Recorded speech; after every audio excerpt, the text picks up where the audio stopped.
तो hello friends, स्वागत है आप सभी का आपके ही अपने यूट्यूब चैनल पर। आज हम लोग करने वाले हैं सीटेट के लिए जो आपका दिसंबर या जनवरी माह में होने वाला है, उसके लिए ईवीएस की क्लास।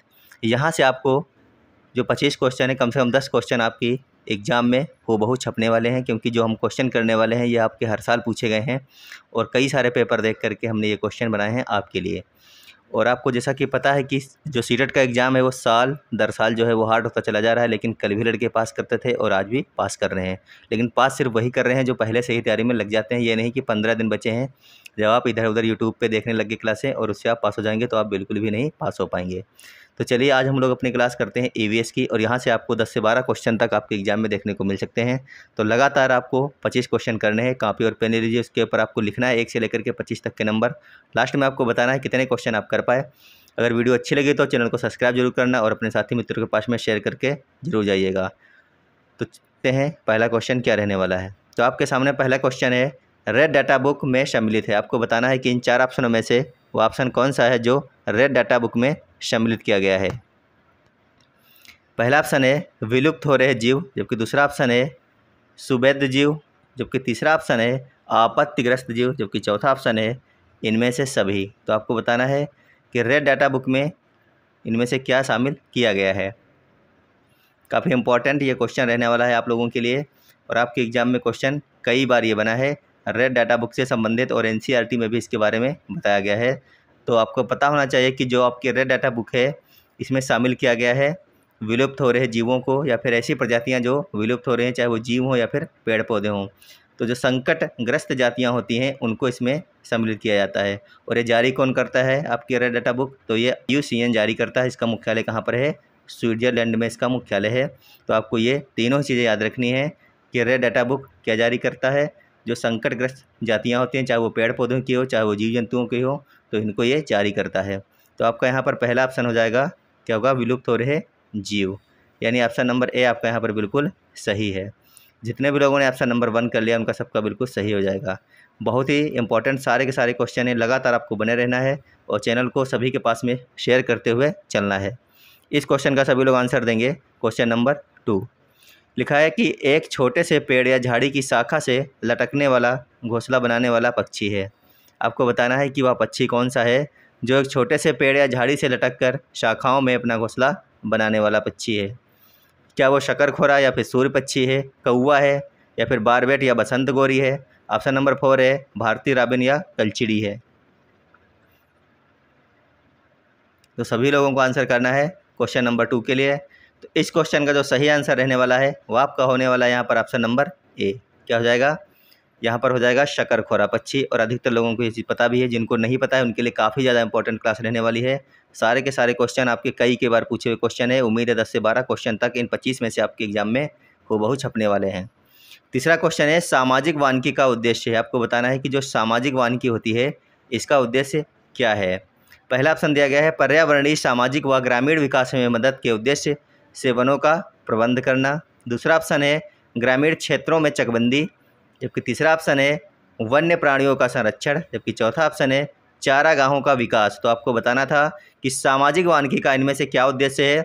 तो आपको पता होना चाहिए कि अगर आपको कुछ भी नहीं पता था इस क्वेश्चन के बारे में, तो जो सबसे बड़ा और पॉजिटिव आंसर हो वही यहाँ पर सही होने वाला है, क्योंकि ये सीटेट की एक ट्रिक होती है जो कि 80% तक क्वेश्चनों के ऊपर फॉलो होती है कि सबसे बड़ा और जो पॉजिटिव आंसर होता है वो हम सही मानते हैं और सही भी हो जाता है वो। तो यहाँ पर आपका ऑप्शन नंबर ए जो है पॉजिटिव और सबसे बड़ा आंसर था। इस क्वेश्चन के लिए ऑप्शन नंबर ए अगर आपने सेलेक्ट कर लिया था अपनी ट्रिक के अनुसार तो आप बिल्कुल सही थे। यहाँ पर ऑप्शन नंबर ए ही इस क्वेश्चन का बिल्कुल सही हो जाएगा।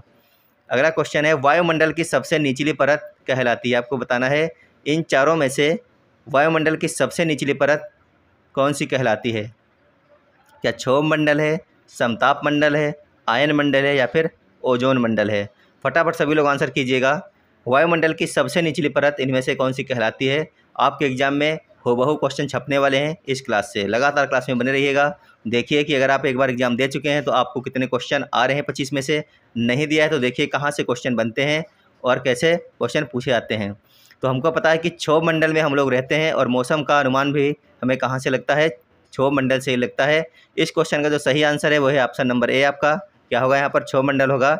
वायुमंडल के जो सबसे नीचे की परत है वह है क्षोभ मंडल। अगर हम बात करें यहाँ पर समताप मंडल की तो ओजोन परत कहाँ पाई जाती है? समताप मंडल में मतलब कि पाई जाती है। और विमान जो उड़ते हैं आपके हैं, जो आप देखते हैं एरोप्लेन उड़ते हैं, वो भी कहाँ पर उड़ते हैं? वो भी आपके समताप मंडल में ही उड़ते हैं। अगर हम बात करें सबसे ठंडी जो परत होती है वो होती है मेसोस्फीयर, और जो सबसे गर्म परत होती है वो होती है थर्मोस्फीयर। तो आपको ये चारों चीज़ें याद रखनी है। यहाँ से क्वेश्चन आपके एग्जाम में 100% एक न एक बनना तय है बिल्कुल। चलते हैं अपने अगले क्वेश्चन पर। क्वेश्चन नंबर 5 है, शारदा एक्ट का संबंध निम्न में से किससे है? आपको बताना है कि जो आपका एक्ट है ये शारदा एक्ट, ये आपका कब बना था? ये आपका 28 सितंबर 1929 को पारित हुआ था। शारदा एक्ट कब पारित हुआ था? 28 सितंबर 1929। आपको ये चीज़ दिमाग में अपने फिट कर लेना है। क्वेश्चन बन चुका है। क्वेश्चन किस प्रकार से बना था कि शारदा एक्ट कब पारित किया गया था? तो 1929 28 सितंबर डेट थी 1929 की। तो यहाँ पर आपको अब ये बताना है कि ये किस से संबंधित है। क्या बाल विवाह है, बाल श्रम है, दहेज प्रथा है, या फिर अनिवार्य शिक्षा है? फटाफट सभी लोग आंसर करते रहिएगा। शारदा एक्ट का संबंध निम्न में से किससे है? तो अगर हम यहाँ पर बात करें शारदा एक्ट की, तो इसका संबंध है बाल विवाह से। किससे है? बाल विवाह से है। यहाँ पर देखिए, लड़कियों के विवाह की आयु 14 वर्ष और लड़कों की विवाह की जो आयु थी वो 18 वर्ष तय की गई, जिसे बाद में लड़कियों के लिए 18 और लड़कों के लिए 21 कर दिया गया था। यही था शारदा एक्ट। क्या था? लड़कियों के लिए 14 से 18 करना और लड़कों के लिए 18 से 21 कर देना। ये था आपका शारदा एक्ट, जो कि बाल विवाह से संबंधित था। उम्मीद है आप लोगों को समझ में आ गया होगा। ये पारित हुआ था 1929 को। ये भी आपको याद रखना है, अपने दिमाग में बिल्कुल फिट कर लेना है। क्वेश्चन बनता है यहाँ से। क्वेश्चन नंबर 6 है आपका, बच्चों के लिए सीखने के अवसर प्रदान करने के लिए आप इनमें से क्या नहीं करेंगे? आपको नेगेटिव आंसर यहाँ पर देना था। क्या नहीं करेंगे आपको ये बताना है। पहला ऑप्शन है बच्चों को समस्या सुलझाने के लिए प्रेरित करेंगे, जबकि दूसरा ऑप्शन है उनकी अवधारणात्मक संरचना को स्पष्ट करने में मदद करेंगे, जबकि तीसरा ऑप्शन है उन्हें सुझाव व संकेत देंगे जिससे वे नया ज्ञान सीखें, कि चौथा ऑप्शन है उन्हें सही उत्तर अच्छी तरह समझा देंगे। तो आपको यहाँ पर बताना है कि बच्चों के सीखने के अवसर प्रदान करने के लिए आप इनमें से क्या नहीं करेंगे। तो फटाफट सभी को आंसर करना है इस क्वेश्चन के लिए। बताइए आपका क्या आंसर रहने वाला है क्वेश्चन नंबर 6 के लिए। तो अगर हम यहाँ पर देखें, चारों ऑप्शनों में जो इसका सही आंसर रहने वाला है वह ऑप्शन नंबर डी। उन्हें सिर्फ हम सही उत्तर जो है अच्छी तरह ही नहीं समझाएंगे, बाकी भी हमें ऑप्शन उनको समझाने हैं कि ये ऑप्शन अगर आपका नहीं है तो क्यों नहीं होगा, अगर है तो किस प्रकार से होगा। तो सिर्फ उनको उत्तर ही बता देना यही काफ़ी नहीं है, इसीलिए इसका ऑप्शन नंबर डी हो जाएगा, क्योंकि यहाँ पर नेगेटिव पूछा गया था तो इसका नेगेटिव यही है, ऑप्शन नंबर।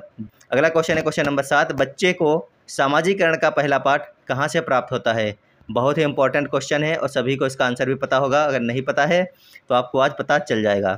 सभी को पता है कि सामाजिकरण का पहला पाठ बच्चे अपने परिवार से सीखते हैं, और जो बच्चे की पहली टीचर होती है वो उसकी माँ होती है। कौन होता है? उसकी माँ जो है बच्चे के लिए पहली टीचर होती है, और जो भी कुछ सीखता है सबसे पहले वो शुरुआत में सामाजिकरण के द्वारा यानी कि अपने परिवार के द्वारा वो सीखता है। इसीलिए इसका जो ऑप्शन नंबर ए है आपका बिल्कुल सही होगा। उम्मीद है आप लोगों ने ऑप्शन नंबर ए इसका कर लिया होगा।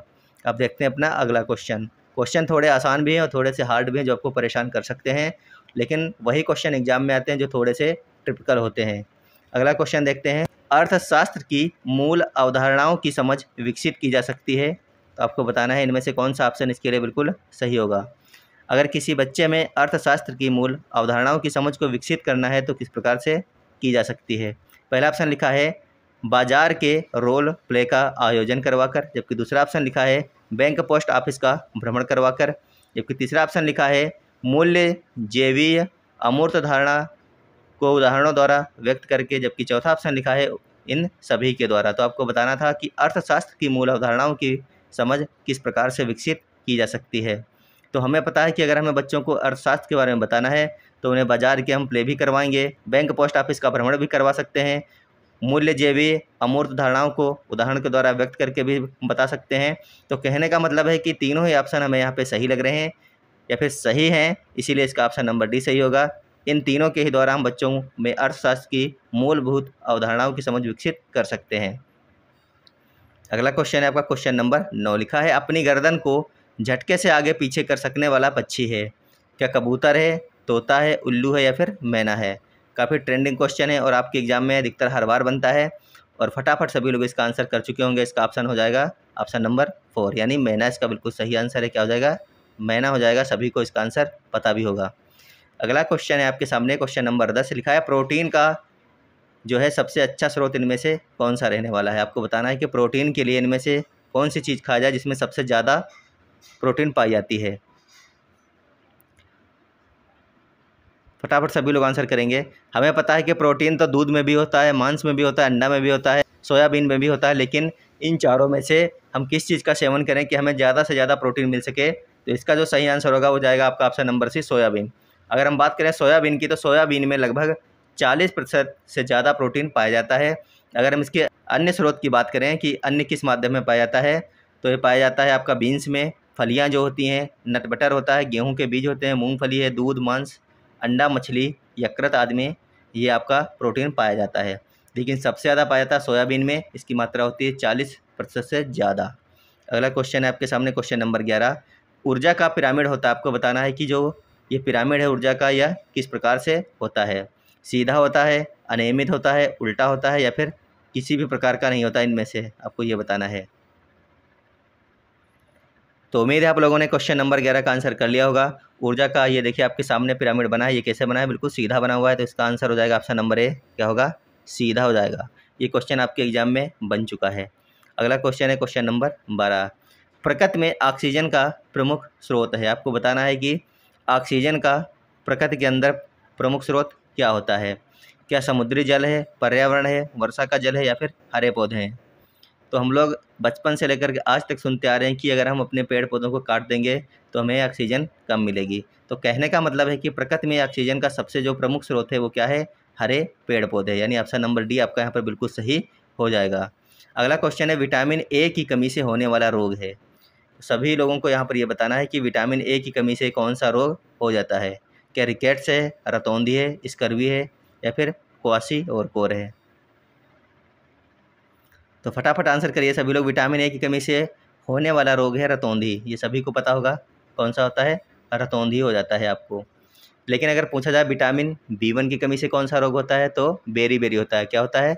विटामिन बी1 की कमी से होने वाला रोग है बेरी। अगर पूछता है विटामिन बी2 की कमी से कौन सा रोग होता है, तो आपका हो जाएगा कोलासिस या फिर ग्लासाइटिस। और विटामिन बी3 की कमी से होने वाला रोग है चर्म रोग है, वृद्धिक्रम है, बालों का सफ़ेद होना और जनन की क्षमता कम होना। ये सब विटामिन बी3 से होने वाले रोग होते हैं। अगर हम विटामिन बी5 की बात करें तो इससे होता है पेलेग्रा। कौन सा रोग होता है? पेलेग्रा रोग हो जाता है। अगर हम विटामिन बी6 की बात करें तो रक्त अल्पता और चर्म रोग जो है वो विटामिन 6 से होता है। विटामिन बी9 की बात की जाए तो इससे भी होता है रक्त अल्पता, और विटामिन बी12 से भी होता है रक्त अल्पता। अगर हम विटामिन सी की बात करें तो इससे होता है स्कर्वी रोग, और विटामिन डी से होने वाला रोग है सूखा रोग। अगर विटामिन ई की बात की जाए तो जनन क्षमता में कमी होती है, और ब्यूटी का विटामिन जो है वो विटामिन ई को ही कहा जाता है। अगर विटामिन के की बात की जाए तो जो आपका रक्त का थक्का जमता है, अगर आपके अंदर विटामिन के की कमी होगी तो आपके अंदर रक्त का थक्का इतनी जल्दी से नहीं जमेगा और आपका ब्लड जो है वो ज़्यादा बह जाएगा। तो उम्मीद है आपको सभी विटामिनों के बारे में समझ में आ गया होगा कि कौन से विटामिन की कमी से कौन सा रोग होता है। चलते हैं अपने अगले क्वेश्चन पर। इस क्वेश्चन का ऑप्शन नंबर बी बिल्कुल सही है। अगला क्वेश्चन आपका, विश्रामावस्था में स्वस्थ व्यक्ति की हृदय की प्रति मिनट धड़कन कितनी होती है? जब आप बैठे हुए हैं, आराम कर रहे हैं, लेटे हुए हैं, तो आपकी जो धड़कन है वो कितनी होनी चाहिए एक स्वस्थ व्यक्ति के अंदर? ये यहाँ पर पूछा गया है। क्या 72, 75, 70 या फिर 80? फटाफट सभी लोग आंसर करेंगे। तो इस क्वेश्चन का जो सही आंसर हो जाएगा वो हो जाएगा ऑप्शन नंबर ए आपका। जब आप आराम से बैठे हैं या फिर लेटे हैं तो आपकी जो धड़कन है वो कितनी चलती है? 72 की स्पीड से चलती है, अगर आप में कोई बीमारी नहीं है तो। चलते हैं अगले क्वेश्चन पर। लिखा है, ओजोन परत की मोटाई नापने की इकाई है। जो आपकी ओजोन परत होती है इसकी मोटाई किसके माध्यम से नापी जाती है? ये यहाँ पर पूछा गया है। तो सभी लोग आंसर करेंगे। ओजोन परत नापने की इकाई क्या है? सभी को पता है, डाप्सन है। क्या है? डाप्सन से हम ओजोन परत की मोटाई को मापते हैं या फिर नापते हैं। Option number B question number 15 के लिए बिल्कुल सही है। अगर आपका सही है तो आपको कमेंट बॉक्स में बताना कि ये ऑप्शन आपको पता था या फिर नहीं पता था। अगला क्वेश्चन है क्वेश्चन नंबर 16। लिखा है, वह पक्षी जो दिल्ली में सामान्य रूप से दिखाई देता था परंतु अब इस चिड़िया के बारे में जागरूकता बढ़ाने हेतु एक विशेष दिन मनाया जाता है क्योंकि शहरीकरण के कारण यह दुर्लभ हो गई है। वह चिड़िया है। क्या वह मोर है, कोयल है, तोता है या फिर गौरैया है? तो हमें पता है गौरैया जो दिवस है आपका 20 मार्च को मनाया जाता है। कब मनाया जाता है? 20 मार्च को मनाते हैं गौरैया दिवस। और इसका जो सही आंसर है वो जाएगा आपका गौरैया। क्या हो जाएगा? गौरैया हो जाएगा। उम्मीद है आप लोगों को ये क्वेश्चन समझ में आया होगा और इसका आंसर भी आप लोग दे चुके होंगे। उस पक्षी का नाम जिसकी आंखें मानवों की तरह सामने की तरफ होती हैं, आप लोगों ने यहाँ पर देख भी लिया होगा और आंसर भी कर दिया होगा, उल्लू। उल्लू की जो आंखें होती हैं वो कैसी होती हैं, सामने की तरफ होती हैं। तो आपने देखा यहाँ पर उल्लू, तो मानव की तरह इसकी आंखें होती हैं बिल्कुल सामने। इसका जो है ऑप्शन नंबर 4 बिल्कुल सही हो जाएगा, उल्लू। अगला क्वेश्चन आपके सामने है, 3 पक्षियों का वह समूह जिसका प्रत्येक सदस्य वस्तुओं को हमारी तुलना में 4 गुना अधिक दूरी से स्पष्ट देख सकता है। जो वस्तु हमें 2 मीटर की दूरी से दिखाई देती है उसे ये 8 मीटर की दूरी से देख लेते हैं, वह कौन सा है। तो फटाफट सभी लोग आंसर कीजिए कि 3 ऐसे कौन से पक्षी हैं या फिर ऐसे पक्षियों का कौन सा समूह है जिनमें 3 पक्षी हैं जो हमसे 3 गुना तक की या फिर 4 गुना तक की दूरी की चीज़ों को अच्छी तरीके से देख लेते हैं। क्या बाज, कौवा और कबूतर हैं, या फिर बाज, चील और गिद्ध हैं, कबूतर, तोता और चील हैं, या फिर कौवा, चील और बुलबुल हैं। फटाफट सभी लोग आंसर करेंगे। यहाँ पर आपको दिख रहा होगा बाज और चील, गिद्ध यहाँ पर हैं, तो ये 3 जो ऑप्शन है आपके, बाज, चील और गिद्ध, यही आपका सही होगा। ये हमसे 4 गुना दूरी तक की चीज़ों को स्पष्ट रूप से देख सकते हैं, तो इसका जो ऑप्शन नंबर 2 है बिल्कुल सही हो जाएगा। अगला क्वेश्चन है, पर्यावरण के अंतर्गत आते हैं। आपको बताना है कि पर्यावरण के अंतर्गत क्या आते हैं। क्या पेड़ पौधे जीव जंतु आते हैं, रिश्ते नाते संस्कृति आती हैं, मकान सड़कें पूजा स्थल आते हैं फिर नहीं आते हैं, क्या ये सभी आते हैं। पर्यावरण के अंतर्गत इनमें से क्या क्या आता है आपको ये बताना है। तो हमें पता है पर्यावरण का मतलब होता है परिधन आवरण, यानी हमारे चारों तरफ से घिरा हुआ एक आवरण जिसके अंदर पेड़ पौधे जीव जंतु भी आते हैं, रिश्ते नाते या फिर संस्कृतियाँ जो भी कुछ हैं सभी आती हैं, मकान सड़कें पूजा स्थल भी उसी के अंतर्गत आते हैं जिसके आवरण के अंदर हम लोग घिरे हुए हैं। इसीलिए इसका जो सही आंसर रहने वाला है वह है ऑप्शन नंबर डी, यानी ये सभी चीज़ें आती हैं पर्यावरण के। किस प्रकार के पक्षी की चोंच मीट को काटने और खाने के काम आती है। आपको बताना है कि किस प्रकार के पक्षी की चोंच मीट को काटने और खाने के काम में आती है। क्या तिकोने आकार की चोंच होती है, सीधी और पतली चोंच होती है, हुक जैसी चोंच होती है, या फिर लंबी पतली सुई जैसी चोंच होती है। काफ़ी इंपॉर्टेंट क्वेश्चन है और कई बार आपके एग्जाम में आया हुआ क्वेश्चन है।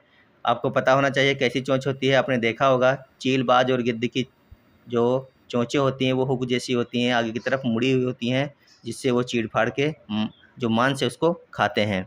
अगला क्वेश्चन है क्वेश्चन नंबर 22, लिखा है, विज्ञान के प्रतिभाशाली छात्र की क्षमताओं को बढ़ाने के लिए निम्नलिखित में से कौन सा अधिक लाभदायक है। तो आप लोगों को चारों ऑप्शन पढ़ने हैं और इसका आंसर देना है। विज्ञान के प्रतिभाशाली छात्र की क्षमताओं को बढ़ाने के लिए इन 4 ऑप्शनों में से कौन सा ऑप्शन है जो सबसे ज़्यादा लाभदायक रहने वाला है बच्चों के लिए। पहला ऑप्शन है आपके सामने, कमज़ोर छात्रों की मदद के लिए उसे प्रेरित करना। दूसरा ऑप्शन है उसे जांच करने के लिए, जबकि तीसरा ऑप्शन है नई परियोजनाओं में उसकी मदद करने के लिए, जबकि चौथा ऑप्शन है उसे स्वाध्ययन के लिए निर्देश देना। तो सभी लोग आंसर करेंगे क्वेश्चन नंबर 22 के लिए। कौन सा आप लोग कर रहे हैं। इस क्वेश्चन का जो सही आंसर हो जाएगा वो आपका हो जाएगा ऑप्शन नंबर सी, नई परियोजनाओं में उसकी मदद करने के लिए। ऑप्शन नंबर सी यहाँ पर बिल्कुल सही हो जाएगा आपका। अगला क्वेश्चन है, ईवीएस पाठ्य पुस्तक में रेलवे टिकट का नमूना दिखाने का विचार। तो आप लोगों को यहाँ पर आंसर करना है कि जो ईवीएस की किताब में आप लोगों ने देखा होगा जिसमें एक रेलवे का टिकट दिखाया गया, जिसमें यात्रा लिखी गई है, कहाँ से कहाँ तक की यात्रा है और कितनी दूरी है इसके बीच में और कितने रुपए का टिकट यहाँ पर लिया गया है और किस टाइम ट्रेन आएगी। इस प्रकार से टिकट के ऊपर सब कुछ लिखा हुआ है। जो ईवीएस की किताब है उसमें ये चीज़ दिखाई गई है। तो आपको यहाँ पर यह बताना है कि ईवीएस की पाठ्य पुस्तक में रेलवे टिकट का नमूना दिखाने का विचार क्या यहाँ पर दर्शाता है। क्या छात्रों को रेल किराए के बारे में बताना है, या फिर उन्हें टिकट में उपयोग किए जाने वाले विभिन्न संक्षिप्त अक्षर होते हैं उनका ज्ञान प्रदान करना है, या फिर निर्णय लेने के लिए छात्रों के कौशल को बढ़ाना है, या फिर वास्तविक जानकारी के साथ बातचीत करने और अवलोकन के कौशल को विकसित करने का अवसर देना है। तो क्वेश्चन नंबर 23 के लिए अगर आप लोगों ने ऑप्शन नंबर डी किया है तो आपका बिल्कुल सही हो जाएगा। वास्तविक जानकारी के साथ बातचीत करने और अवलोकन के कौशल को विकसित करने का अवसर देना है। यहाँ पर ऑप्शन नंबर डी बिल्कुल सही है। जितने भी लोगों ने ऑप्शन नंबर डी कर लिया उनका सबका बिल्कुल सही हो जाएगा। अगला क्वेश्चन है क्वेश्चन नंबर 25, विज्ञान ज्ञान का एक गतिशील शरीर है। फटाफट सभी लोग आंसर कीजिए, इसका सही आंसर क्या हो जाएगा। विज्ञान जो है वो ज्ञान का एक गतिशील शरीर है। तो पहला ऑप्शन इसके लिए दिया गया है, इसमें वैज्ञानिक प्रक्रिया शामिल है, या फिर यह समय के साथ बदलता रहता है, या फिर इसमें रचनात्मक लोग शामिल हैं, या फिर इसका विस्तार होता रहता है। तो बताइए इनमें से कौन सा ऑप्शन सही हो जाएगा। विज्ञान ज्ञान का एक गतिशील शरीर है, इसका सही आंसर रहने वाला है यह समय के साथ बदलता रहता है। सभी को पता है समय के साथ में बदलता रहता है, इसीलिए इसका जो सही आंसर है वो जाएगा ऑप्शन नंबर बी। उम्मीद है आप लोगों के कम से कम 24 जो हम लोगों ने क्वेश्चन के इसमें से 20 क्वेश्चन बिल्कुल सही निकले होंगे। अगर आपके पूरे में पूरे सही निकले हैं तो आपकी तैयारी बहुत अच्छी चल रही है। तो आप लोग ज़रूर बताइएगा कितने आपके सही निकले, आपको क्लास कैसी लगी, और अगर अच्छी लगी हो तो वीडियो को लाइक ज़रूर करना है। चैनल पर नए आए तो चैनल को सब्सक्राइब करके जाइएगा, और अपने उन सभी साथियों को आपको भेजना है ये क्लास जो लोग सीटेट की तैयारी कर रहे हैं। मिलेंगे आपको अगली वीडियो में, जब तक के लिए धन्यवाद, बाय बाय।